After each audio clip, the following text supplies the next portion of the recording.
মানুষ কি সত্যিই বদলে যায়, নাকি শুধু তাদের মুখোশগুলো খসে পড়ে সময়ের সাথে সাথে?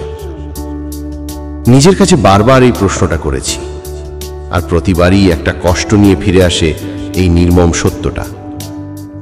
যখন কাউকে খুব কাছের ভাবি, যখন বিশ্বাস করি সে চিরদিন একই থাকবে, তখন একরাশ শূন্যতা নিয়ে দেখি সেই মানুষটা সময়ের সাথে পাল্টে যাচ্ছে।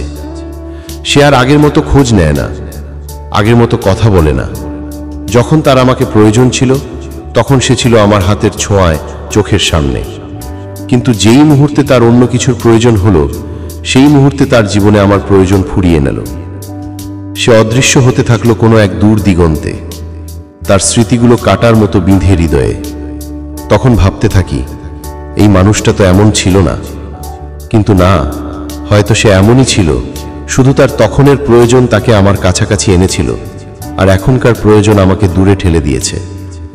এই প্রয়োজনগুলোই মানুষকে স্বার্থপর করে তোলে, মুখোশ পরিয়ে দেয় তাদের মুখে। তবুও ভালো থাকুক স্বার্থপরতা, সুখে থাকুক মুখোশের আড়ালের মানুষটা। আমি জানি আমি শক্তিশালী, আমি হাঁটব, হাঁটতেই থাকব। সত্যিকারের কেউ তো অবশ্যই হাঁটবে আমার সাথে।